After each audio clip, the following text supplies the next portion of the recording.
Good morning. Welcome in to day 132 of the Pivot Year Devotion, and I'm the Hermit Poet, and welcome in. And this is a section of the devotion. I'm going to read it to you. It says, please do not assume that your fear is a finality, a sign of impossibility. Please do not think that just because it is hard or will take time or feels far off right now, that you will not one day arrive. One day, everything you fear will never come true, will be right in front of your eyes. Welcome in. I'm the Hermit Poet, and this is day 132. And so that is appropriate for the Hermit Poet. Today, I'm preaching to myself because I am not fearful anymore. My books will get written, and my speaking tour will happen, and my merch will be made, and I will hopefully be living in Vietnam in 10 years. If it's all meant to be, it'll come to pass. And if it doesn't, something else will happen in the meantime that will be just as good. But don't fear because of what you don't see. Don't fear that it won't come true. You've got to believe that, yes, it is going to come, or something equally as good that is supposed to be in your life will happen. So today we are talking about the far horizon, the far off, what we cannot see.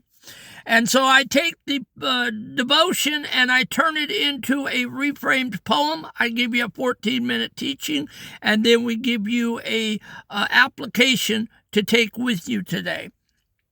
And here's the poem, The Far Horizon. The weight of what you carry in the night can make the distant mountain seem too tall. It tries to dim the flicker of the light and whispers that you're bound to trip and fall. But fear is just a shadow on the wall, a ghost that claims the end is already here. It has no power, no, it has no call to stop the heart from drawing ever near. The vision lives beyond the reach of your fear. And that was the poem. Today we are talking about the far off horizon, okay? And it does no one any good to fear that it won't happen, because it may happen. It may happen just the way you planned it, and it may happen just the way you wanted it. Or God may have a different plan, and you may get something even better in your life. But never fear to move ahead with your plans, even if they don't come to fruition. Always be working on your plans, your goals, and your visions until you see that they're not going to happen and you've been turned in a different direction, and go in that direction. But always be working. The gravity of the heavy. When you are carrying a heavy load, whether it's the physical exhaustion of double shifts or the emotional weight of a past trauma, your perspective shrinks. Gravity pulls your eyes down to your feet. When you are looking at the dirt, it's almost impossible to believe in the mountain peak. And that was me. I couldn't see nothing because I was so beat down with my trauma and bad self-esteem that for me to have goals, visions, and dreams was a joke. This is the heaviness of day 132 warns us about. It tries to convince you that because your arms are tired right now, the vision you have for your life is a lie. But fatigue is a physical state, not a spiritual verdict, okay? When you're tired and you're fatigued and you're beat down by your trauma and abuse and sexual assault and school bullying and triggering, you can't see anything because you're beat down. But that doesn't mean it's not true. Okay, spiritually, it doesn't affect you spiritually. What's going to happen is going to happen. But you've got to believe that you've got it in you and you can do it.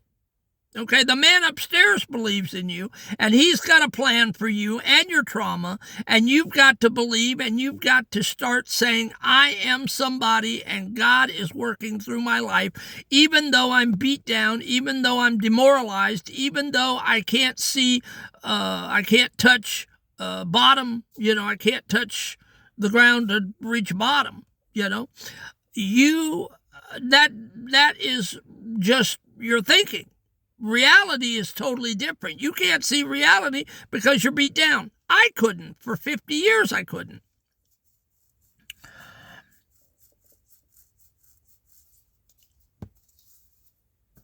It tries to convince you that because your arms are tired right now, the vision you have for your life is a lie. It's not a lie, but fatigue is a physical state, not a spiritual verdict. Fear as a false sign. We often mistake fear for a stop sign. We think that if we feel afraid or if the goals feel impossible, it's a signal for the universe to give up. But fear isn't prophetic. It's just a survival mechanism that overreacts. Whether you are 12 years old dreaming of a bigger life or 60 years old building a ministry like I am, fear will always show up at the gate of anything worth doing. It isn't telling you that you can't arrive. It's just telling you that the journey matters. And so this is so good. I was scared to death last November to get up here and read a poem and to teach and to do anything in front of these cameras. I was scared to death. And it was my 60th birthday, and I had kept saying I want to do something big, like jump out of a plane or go to Italy or take I don't know. I just had big plans. And I believe God heard. I believe the universe heard, and they said, you know what? Those are small potatoes compared to what we're going to do for you. We are going to give you 600 poems, and we are going to put you on social media, and we're going to grow your accounts, and one day you're going to have, I don't know, I'm hoping 100,000, 200, 300,000, okay? But I'm going to keep going until I can't go anymore. And I'm not afraid anymore. I did it. I broke the ice, and I'm comfortable up here with you. I'm comfortable speaking without really just off the cuff. I don't have anything other than my notes, and I'm speaking off my notes, kind of like a minister or a speaker would do at a banquet. And I just speak it as I feel it, which takes a lot of guts to say things from your heart, not prompted and not scripted.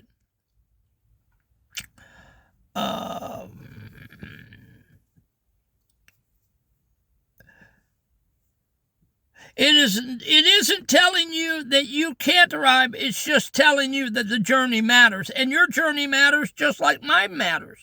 The reality of the far off time is the great intimidator. When a goal feels years away, like writing hundreds of poems or finding true internal peace, the distance can feel like a wall. We assume that because we aren't there yet, we might never be. But time passes whether you are climbing or standing still the far off. And that is so true, folks. You know what? Time was passing me by whether I wrote those poems and I came up here on social media or not. And so there is no reason to not do it. Do it scared. That's what AI told me. Do it scared. And so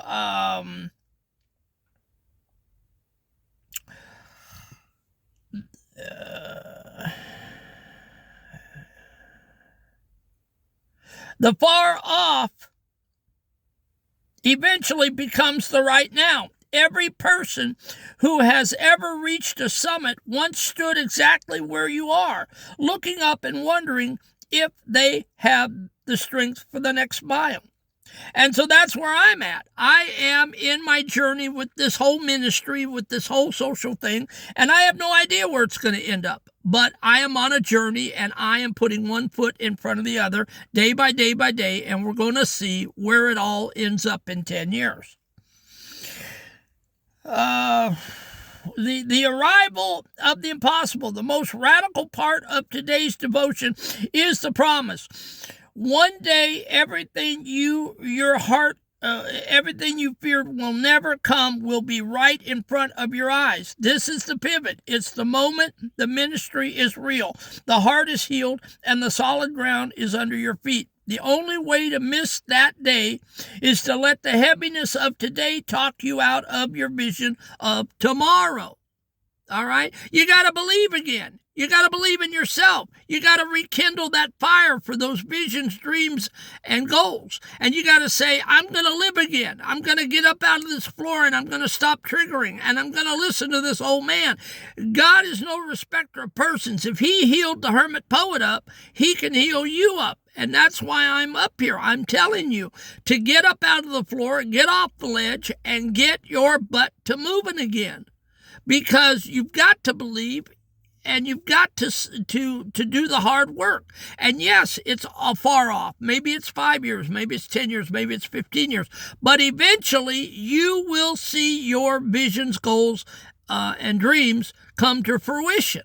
But you've got to work the plan, and stay consistent. I'm consistent every day. I come every day here and do this because I believe in what I'm doing. I have a passion for it. And I know that somewhere between now and 70, something of this vision will be completed.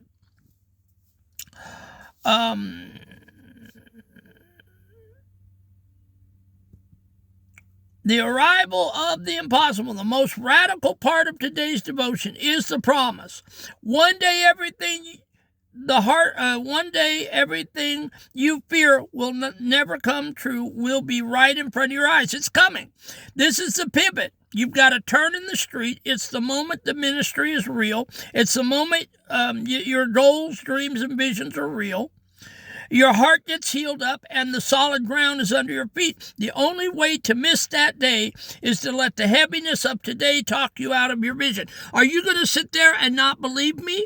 Or are you going to get up and do what the hermit poet is telling you to do? I'm showing you in living color that it works. This is not fluff. This is not prosperity gospel. This is not name it, think it, believe it, and be rich. This is actual old man in a van walking it out every day, whether I'm tired, whether I don't want to do a video, whether I am down and depressed. But you know what? Ever since I wrote those poems, none of that is happening anymore. I don't wake up depressed and sad and angry. I get up and I jump out of bed and I think, thank God my eyes open. Thank God I get to come and do another video for you folks today. I get to do my media platforms. I get to reach people with my ministry of healing.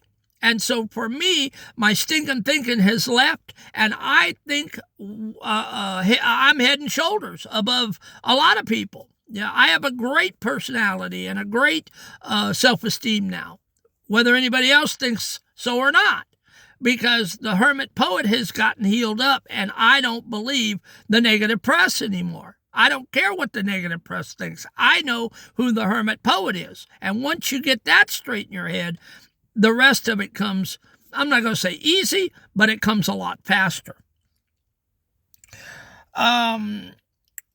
The vision anchor, this is the application. Write down one specific vision you have for your life, something that currently feels far off or impossible. Keep this paper in your pocket. Whenever the heaviness of your current situation starts to pull your eyes down, touch that paper. Remind yourself the weight is temporary. The vision is the destination. The fear audit, when you hear that inner voice saying, this is impossible, stop and ask, is this fact or is it shouting? But you don't have to let him in to ruin your life. The 1 mile focus, when the distance to your goal feels overwhelming, stop looking at the horizon. Focus entirely on the next run-of-the-mill task in front of you. that serves your vision. If it's writing one stanza, being kind to one difficult person, do that one thing perfectly. You don't have to arrive today. You just have to stay the path. The future self perspective. Close your eyes and imagine yourself a year from now, standing in the middle of the vision, imagine that version of you looking back at you of today. What would he say? He would tell you, keep moving because he's waiting for you to arrive. Use that encouragement to push through the current heaviness. Okay? And so, listen, guys, you've got to be moving every day. Baby steps, inch by inch, it's a cinch. Yard by yard, it's hard. Okay? And I can hear you whining in my ears. Oh, it's so hard. Oh, I'm so depressed. Oh, I'm triggering. Oh, I'm traumatized. Oh, I've been assaulted. I've heard it. I've lived it. 50 years of it. And I don't discount it. I know. It's hard. It's hard to want to get up and do anything. You may be at a point, and I can't really recommend, but you might go see a doctor about if you're bipolar or you're schizophrenic or whatever it is that you feel is ailing you with your trauma and abuse. You might go and talk to a doctor about getting some medication. Okay? I can't tell you to do that. I'm suggesting that maybe that's what you need. Maybe you need some counseling. I did it without drugs, alcohol, or counseling. I don't know that that's the right way for everyone to do it, but I did it that way, leaning on my God and my Maker and my Christian faith, and he saw me through, okay, through all of it. And I'm standing here healed up. But whatever you do, you got to get up out of the floor and you got to go get some help, because you're going to die like that, and you're going to look back and you're going to say, I wasted my life, and that is not a good way to go out, okay? You don't want them to put dirt on your face and realize that you wasted your whole life triggering and having people pat you on the head and sympathize and empathize with you. A little of that goes a long way, but eventually someone has to kick you in the pants and they have to tell you, come on, get up, let's go. There's visions, dreams, and goals for you. And yes, I know I've oversimplified it, but I only have 14 minutes. So listen, guys, I'm praying for you. I pray every day that God heals you up and that God gives you your visions, dreams, and goals, but you've got to try. It's a far-off goal. I've got a 10-year plan. We'll see if it happens. If not, at least I had something to work for in the next 10 years. All right, guys, we got to go. I stayed way too late. Show up, show out, and let the world know that you're roaring today. God love you, and I love you. We'll catch you tomorrow.